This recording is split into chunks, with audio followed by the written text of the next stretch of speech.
네, 오늘 시장 정리해보고 내일장 방향과 속도 한 번에 잡아보는 긴급회의 시간입니다.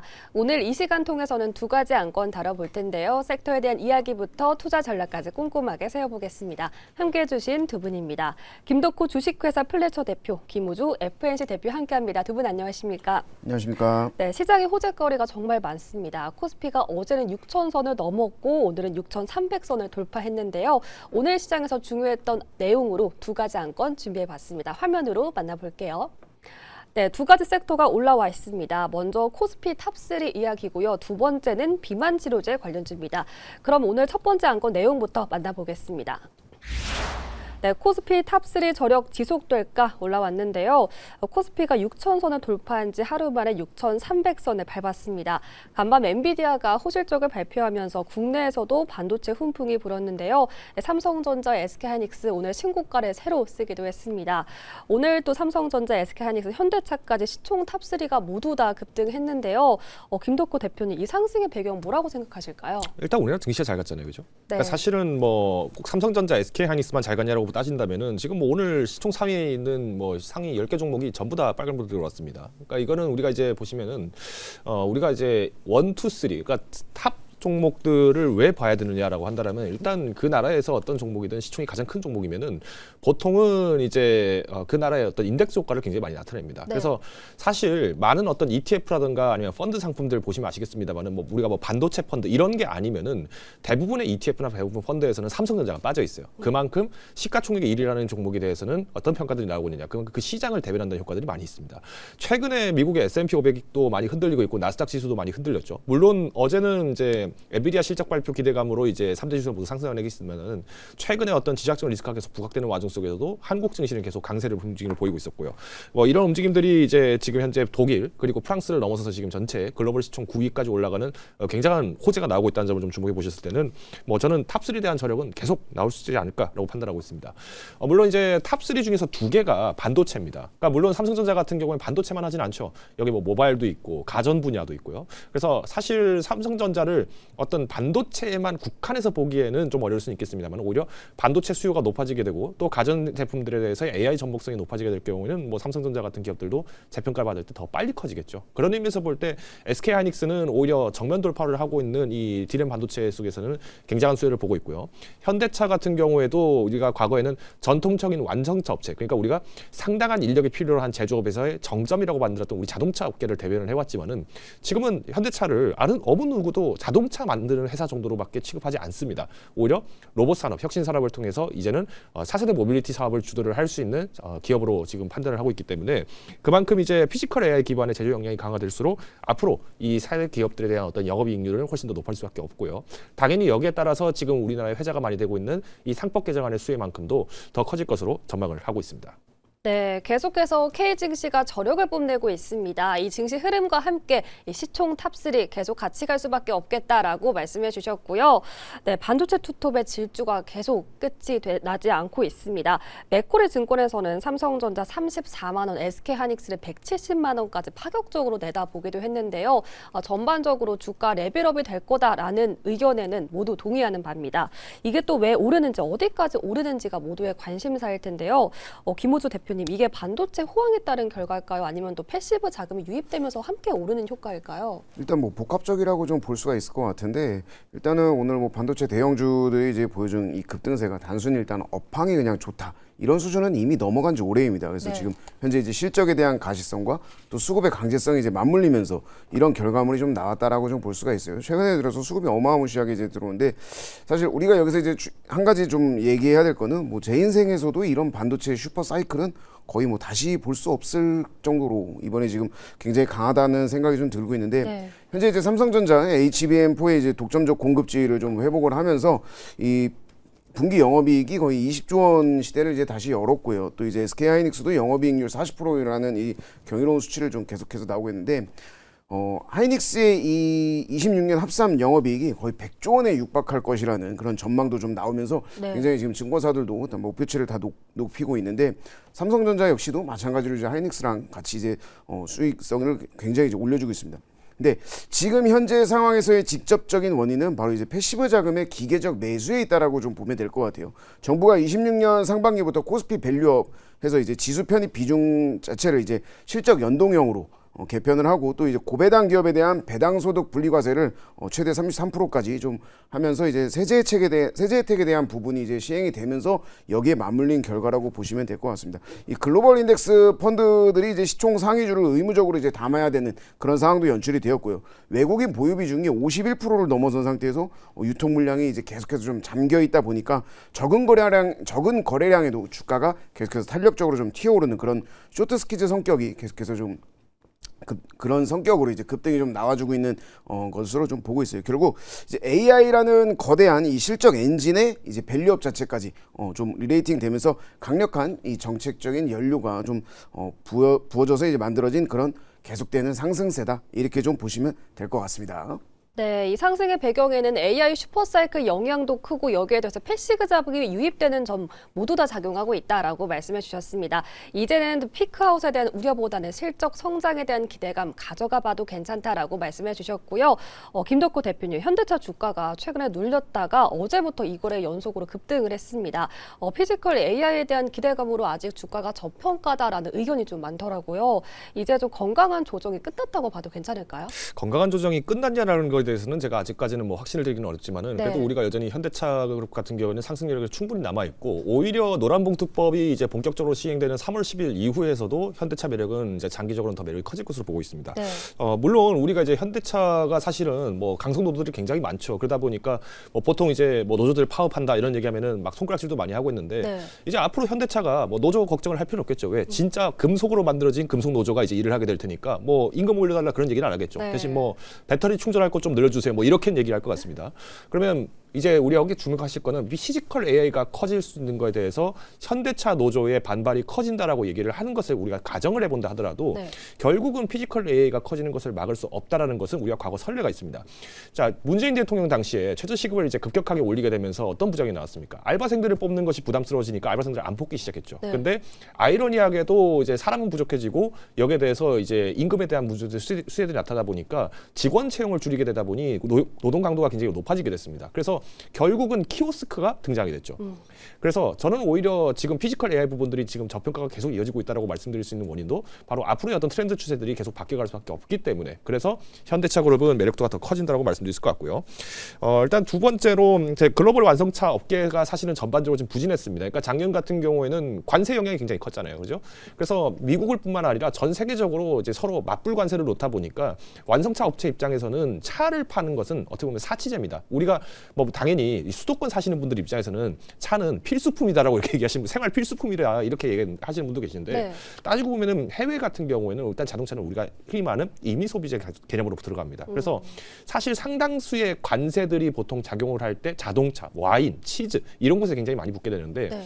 이런 영향들에 비했을 때 지금 미국 무역 대표부가 뭐라고 얘기했냐면은 트럼프 대통령이 발효를 했었던 IEPA가 지금 위법 판정이 나고 나서 무역법 122조에 근거해서 전 국가를 대상으로 15%씩 관세 올리겠다는 거에 대해서 이거 우리 이렇게 안 할 거고 우리 일부 국가에 한해서만 올릴 거야라고 얘기했습니다. 근거가 약하다는 거예요. 그래서 122조 따라서도 그렇게 관세가 올라가지 않는다라고 했을 때는 상대적으로 무역법 301조의 영향을 받을 가능성이 큽니다. 이게 이제 과거 트럼프 일기 때 미중 무역 전쟁 당시에 막 서로에게 막 관세 뭐 60%, 100%, 1000%씩 때리던 때가 그 법적 근원이 여기 있습니다. 그 콜이 말하는 불공정 무역에 대해서 보호 관세를 만들겠다라는 개념이 바로 이 내용이기 때문에 현대차 같은 경우는 오히려 관세 수혜를 많이 받겠죠. 다만 이제 현대차가 그러면 이제 중국계 공장도 있고 미국에도 공장이 있고 하다 보니까 결론적으로는 중국과 미국의 양 국가의 눈치를 볼 수밖에 없다는 점은 우리가 감안을 해야겠지만은 결국 이제 주도적을 갖고 있는 기업의 입장에서 봤을 때는 여전히 너무 우려할 사항은 아니다. 오히려 자동차 매출도 이제 올해부터는 이제 직전 연도에 대한 기저 효과가 반영이 될 수 있기 때문에 영업이익률이 단기적으로 회복하지 않겠는가라고 판단하고 있습니다. 네, 현대차에 대해서는 상승의 모멘텀이 많다라고 말씀해 주시면서 걱정할 부분은 없다라고 말씀해 주셨습니다.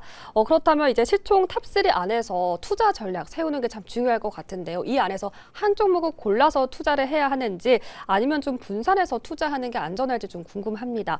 두 분의 의견 여쭤보도록 할 텐데요. 먼저 김호조 대표님은 어떤 투자 전략이 필요하다고 생각하세요? 일단 저는 시총 3위 3개 내에서는 저는 전략적으로 좀 분산 투자를 하는 게 좀 편하지 않을까 생각을 생각을 하고 있어요. 네. 시장 지수가 이제 이 종목 간의 속도 차가 수익률을 거의 결정하기 때문인데 현재 이제 삼성전자는 밸류업 정책 이 부분 때문에 자사주 소각이랑 배당 확대 이 부분이 이제 굉장히 좀 매력도가 좀 크고요. 하이닉스는 뭐 엔비디아양 이 HBM 물량이 이제 60%를 점유하는 이 공격적 성향이 굉장히 강한데 이 두 가지는 이미 벌써 반도체로 두 가지를 딱 정해져 있기 때문에 이 두 가지 하고 근데 여기에 이제 이번에 이제 아틀라스 로봇 생산 라인에 이제 전격 투입되는 이제 현대차까지 이거를 포함하면은 거의 뭐 완벽한 포트폴리오가 아닐까 이렇게 좀 생각을 하고 있습니다. 그래서 반도체에 올인할 경우에 순환매가 돌면은 거기에 따라 이제 소외될 리스크가 좀 크기는 하지만 네. 여기 이제 현대차까지 이제 좀 섞어줌으로써 이제 로보틱스와 미래 모빌리티라는 새로운 성장축 이 부분 때문에 이제 또 로봇 쪽에서도 많이 좀 움직일 수가 있겠고요.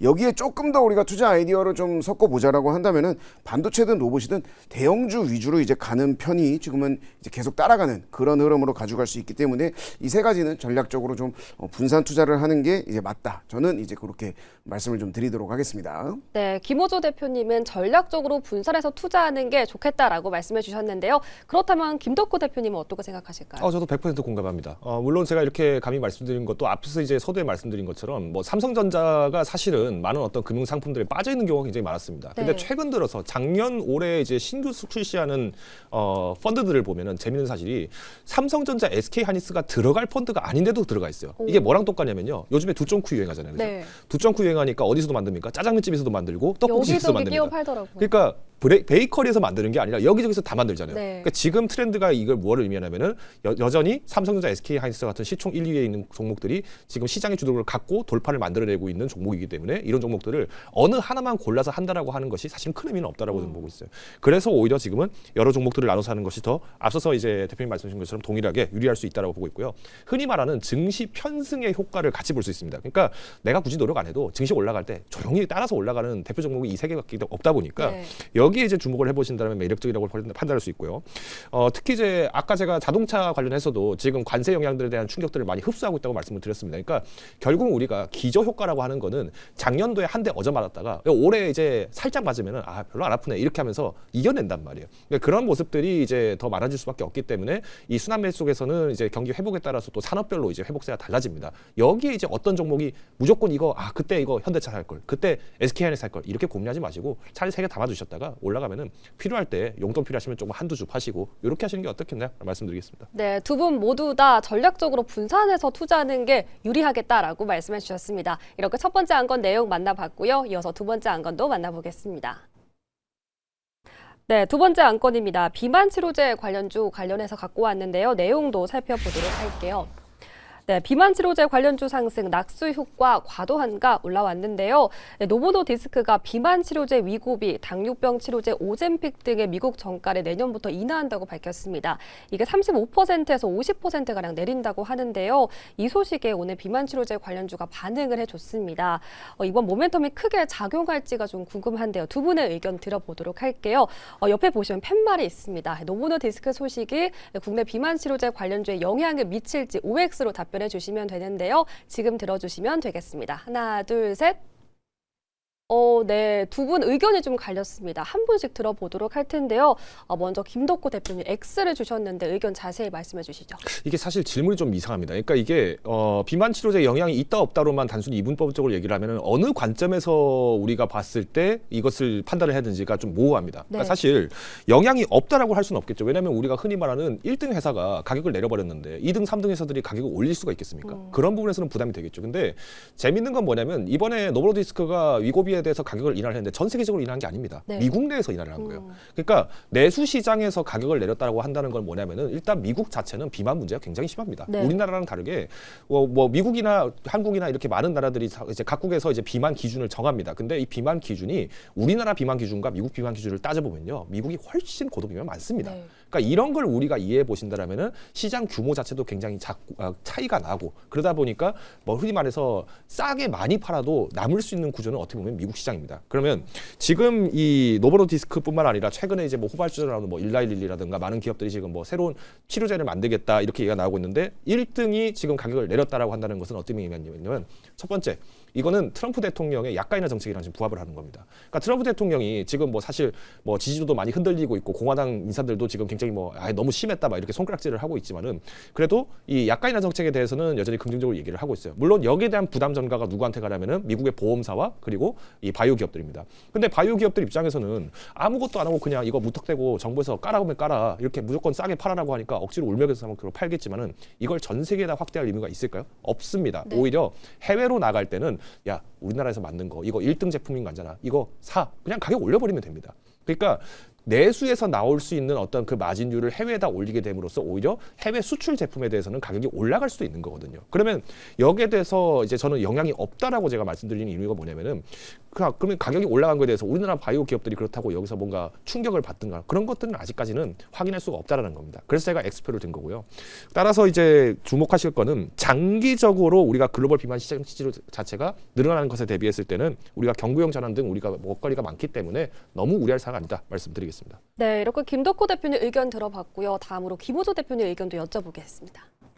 저는 강력하게 좀 이 확대가 될 거라고 생각을 좀 하고 있는데 지금 말씀하신 것처럼 이제 미국에서 먼저 시행이 되고 이거는 점차적으로 이제 전 세계적으로 좀 이 풀리는 그런 상황이 좀 나올 수 있을 것 같아요. 그래서 비만 치료제의 가격 자체가 이제 낮아진다라는 것은 우리가 이제 처방 대상자도 이제 봐야 되는데 이 고도 비만에서 일반 과체중 환자까지 이제 계속해서 좀 같이 된다라는 말은 결국에 그만큼 이제 시장 자체가 좀 확대가 된다라고 좀 볼 수가 있겠죠. 그래서 시장 이 1등 기업이 가격을 좀 내리더라도 그 밑에서 이제 파급되는 효과가 이제 굉장히 좀 클 것 같습니다. 그래서 위고비 유통하는 그런 국내 기업들에게도 이제 낙수 효과는 이제 계속 커질 것 같고 노보노디스크 자체의 마진은 이제 살짝 줄어들지라도 그 밑에 이제 다른 기업들에 대한 이 마진이 굉장히 좀 높아질 걸로 보기 때문에 이거는 오히려 이제 저는 사상 최대치의 이제 먹거리가 좀 열리는 그런 상황으로 좀 보면 될 것 같습니다. 그래서 가격 인하보다는 환자 수 확대에 훨씬 힘을 좀 강력하게 좀 실어주는 그런 구간이 좀 될 것 같다. 그래서 결국에는 낙수 효과는 굉장히 좀 커질 것 같다. 그래서 영향 자체가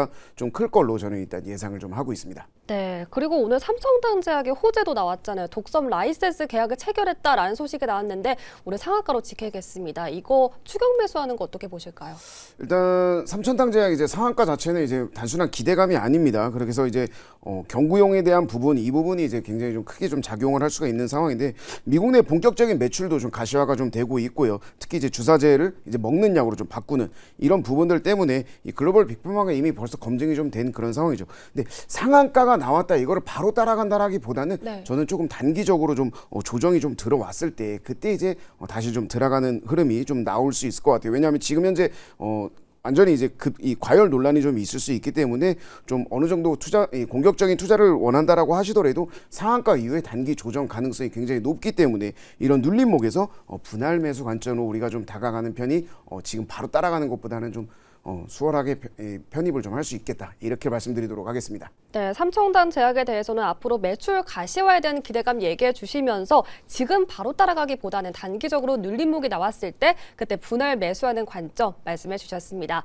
그렇다면 오늘 비만 치료제 관련주 안에서 탑픽 종목 궁금한데요. 먼저 김덕호 대표님은 어떤 종목 눈여겨보고 계세요? 저는 한미약품 계속 노려보고 있습니다. 물론 이제 작년에 이제 유럽 당뇨학회에서도 이제 3종의 비만 치료제를 제시를 하게 되면서 기존의 이제 기전증들, 그러니까 사실 처방을 받게 되면 이게 원래 당뇨 치료제잖아요. 그러니까 비만 치료제지만 이제 효과가 이제 당뇨 치료와 비만 치료가 좀 더 이제 효과적으로 나온 것이 확인이 되면서 지금 이제 사실상 비만 치료제라고 얘기가 나오고 있는데 비만 치료제를 받게 되면은 당연히 문제점이 있습니다. 일단 체중 감소라든가 근육량 감소가 이제 문제가 됐어요. 근데 오히려 근육량 감소가 없는 제품들도 만들어졌고 지금 테스트로 이제 만들고 있는 제품 중에는 경구용 제품까지 나오고 있기 때문에 앞서서 이제 김호준 대표님 말씀하신 것처럼 이제 경쟁력이 더 커진다라고 한다면은 한미약품의 매력은 커진다고 판단할 수 있습니다. 마지막으로 이제 이 작년 말에 에피글레나이드 신약 허가 지금 신청을 했기 때문에 올해 하반기에 이제 만약에 팔리게 된다면은 국내 시장 점유율도 굉장히 높아질 것으로 판단하기 때문에 뭐 충분히 매력적이다 말씀드리겠습니다. 네, 한미약품 말씀해 주셨고요. 그렇다면 김호조 대표님 궁금합니다.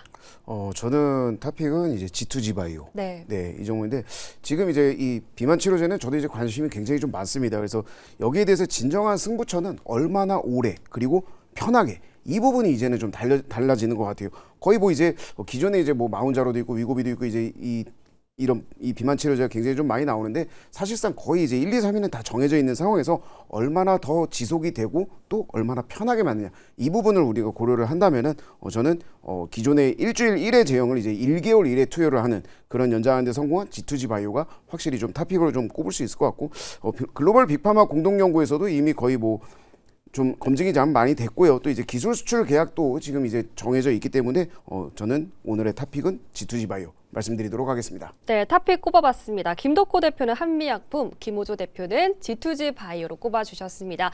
오늘 이렇게 두 가지 안건에 대한 이야기 나눠봤고요. 긴급회 여기서 마치겠습니다. 함께해 주신 두 분 고맙습니다.